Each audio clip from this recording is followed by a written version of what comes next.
You're watching HuffPost Live. I'm Nancy Red. Now, your chances of winning the lottery are 1 in 175 million.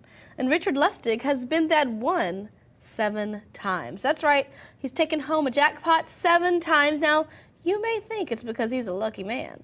But Richard says that luck has nothing to do with it, and you can be a big winner, too. And he's going to tell us how. Hi, Richard.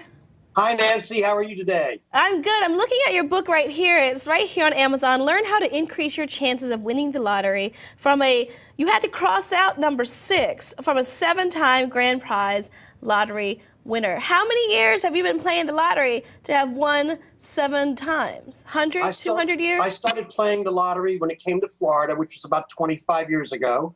And it took me a few years to start developing some things that helped me win more often. And then eventually I won my first, my second, third, and here we are today. I've now won 7 lottery game grand prizes. And you were just playing like the rest of us. Now, full disclosure, I'm a Southern girl, so us Southern people love us some lotto. My mama says you can't win if you don't play. So we just normally get the quick picks, and you know, it's very exciting. Sometimes we get 2 or 3. You say it's more complicated than that. You realized that about 18 years ago, right? Absolutely. And in fact, that's one of the things that I try to tell people all the time. Do not buy quick picks. And I know there's people watching this right now that say, what do you mean don't buy quick picks? I always buy quick picks. Well, have you won yet? Now, if I'm going to make a statement like that, I need to be able to back it up. And here's what it is. Quick picks are, for those people that don't know, are a computer-generated set of numbers for the game that you bought the quick pick for. For instance, Powerball, one of the big multi-state games. The odds of winning Powerball are 1 in 175 million. So every time you buy a quick pick, your odds are always going to be 1 in 175 million, the worst they can be. But if you pick your own numbers and you play them consistently and you never change them, actually, every time you lose, your odds get a little bit better. Not a lot, but a little bit better for the next drawing. So is that what you started doing to win all this cash? That plus many other things which are in my book, yes. Okay, so here's the thing. Nothing speaks like the actual numbers. You've been playing so long. The very first time you won, how much did you win the very first time you won the lotto? The very first jackpot I won was 2 weeks after my son was born. He's now 20. And it was for $10,000, and it was on a scratch ticket, and it was following what I had developed this method, which at that point I didn't even know I had a method. How do you have a method with the scratchers? Well, here's one of the things that I tell people. You know, I see people do this all the time. They go to the counter, you know, in the store, and there's the display of all the scratch tickets, and they say, let me see here. Well, let me have a couple of those, and oh, you got bingo. I like bingo. Let me have a few of those, and I like the colors on that ticket right there. Let me have a couple of those. Folks, that's one of the worst things in the world you can do. You might as well put on a blindfold, take a loaded gun, and try to hit the target. It's not going to happen. So here's what you do. One of the things I preach also is about setting a budget. Do not get what's called lottery fever. Do not spend grocery money. Do not spend rent money.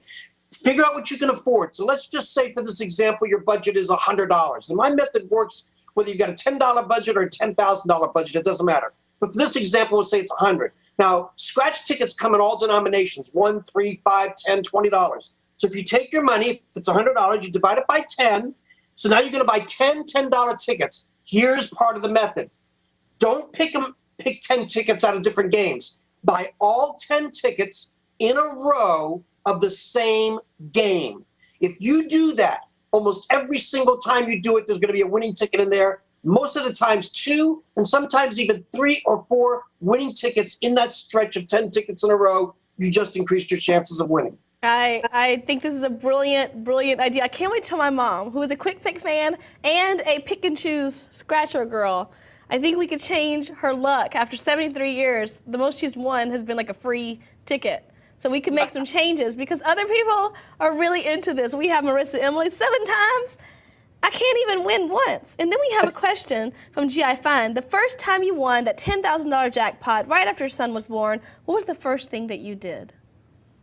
At that time, we were like everybody else. We were living paycheck to paycheck, and we had insurance. But as I said, I won that 2 weeks after my son was born, and the insurance doesn't cover all the medical bills, so we didn't know how we were going to pay the rest of the bills. And we were also living in an old house, and we had a leaky roof, and it's just like a scene in the movie. Every time it rained, we'd put the buckets out to catch the water. So when I won that first grand prize, the first thing I did was I paid off the hospital and I got our roof repaired. All right, but see, that's not what you advocate in your book. You say when you win the lottery, don't spend it all in one place. Well, that's true. But you got to remember something. That was the first time I won. I didn't know what I was doing yet. I didn't even know I was developing a method yet. I didn't even realize that I had a method until my fourth win. Even though everybody else was still saying, oh, you're just a lucky guy. There's no such thing as a method. I'm saying I've won 4 times. How can you say that's just luck? But when I won my 5th grand prize, now people started to say, okay, wait a minute here. Nobody can be that lucky. What's your secret? That was the big question I got. And ever since then, that's what this has all been about. Okay, so that's what it's all been about. You figured out around the 4th time. Here's the thing. We have so many stories out there talking about winning the lotto ruined them. Because what's the largest amount you've won in a lotto jackpot? Okay, the largest amount I've won was win number 5, and that was $842,000. So that's enough to make a lot of people crazy. Here's why you made a comment about sometimes winning the lottery ruins people.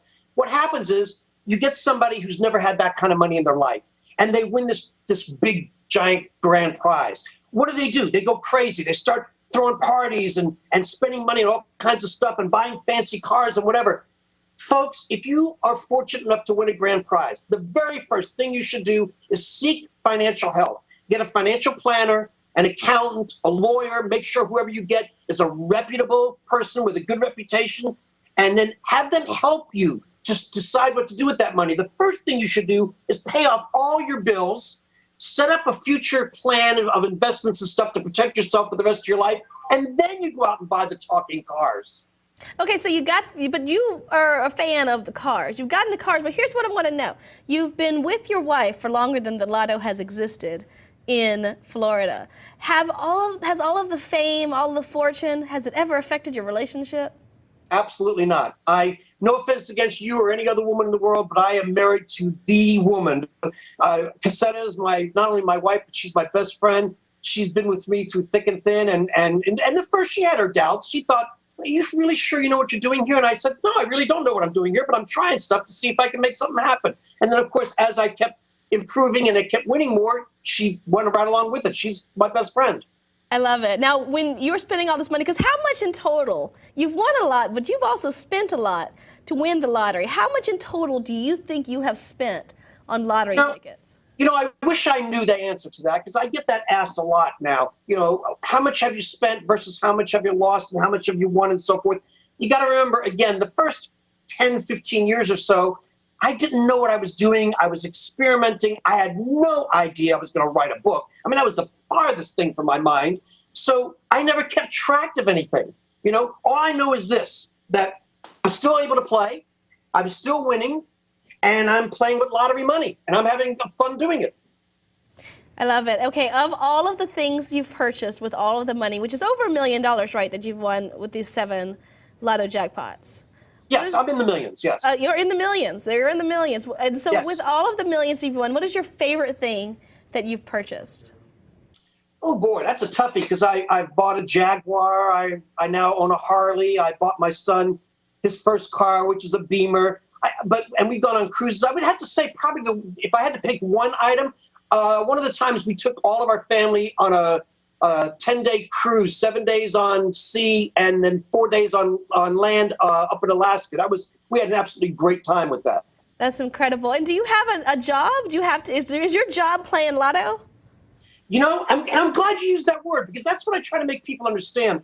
That, you know, there's casual lottery players, and there's nothing wrong with that. These are people that play once in a while. They buy a couple of tickets here, a couple of tickets there. They're not really serious about it. But then you have serious lottery players. And that's what my method is all about. It's for people who really want to win. If you really want to win, you have to consider this like a job. So you have to be willing to put the time and the effort into doing the research. And I teach you how to do that in my book. And it's very easy to do. And to find out if you got a winning set, if you got a good set of numbers to play. So, yeah, it is a job. So I have 2 jobs. I also own a talent agency, and I book like 70s and 80s classic rock acts like Rare Earth and Eddie Money and Doobie Brothers and stuff like that.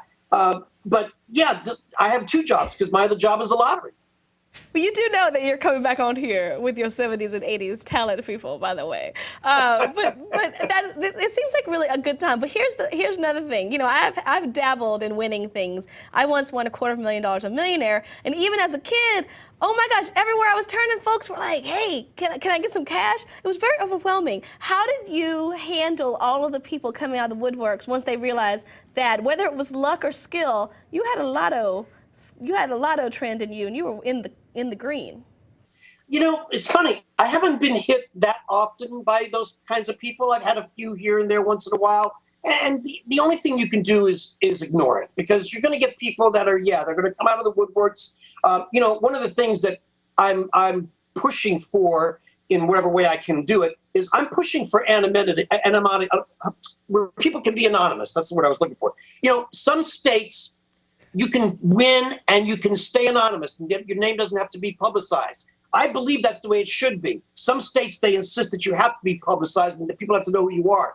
You know, you take a guy who maybe is working construction all his life and he all of a sudden wins a big lottery, and next thing you know, he's thrown into a room with all these reporters and TV cameras and flashes going off, and you know, you're freaking the poor guy out. I believe that if people want to win and stay anonymous, they should be allowed to do so. Me, I'm used to it. I've been in the entertainment business all my life, so it doesn't bother me. Well, here's the thing. It doesn't bother you, but hopefully, I think people, if they had to choose between millions of dollars and being anonymous, they might choose millions of dollars. And in that case, they might want to take a look at your book, Learn How to Increase Your Chances of Winning the Lottery. And I'm tickled that you've been able to join us. I have to say, I rarely say this, but your wife is a lucky, lucky lady. Well, I'm actually the lucky, lucky guy that she married.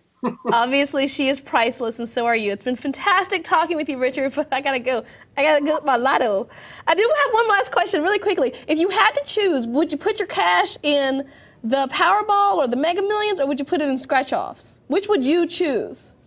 Which would I choose, or what do I recommend people to choose? What do you recommend people choose? Okay, that's a different question, because what I recommend people to choose is, what I'm trying to teach, it's not that people are stupid, it's just they don't know how to play. So what I'm trying to do is to teach people, don't play with greed, play with smarts. Yes, you'd love to win 40 million or 100 million, but if you don't have enough money to play a lot, you only got a little bit, go after the games with the smaller jackpots.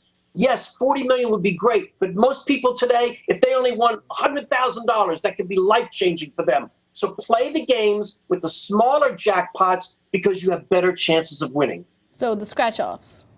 Scratch-offs is one of those, but there's also ball games that have smaller grand prizes. All right. I've learned a lot.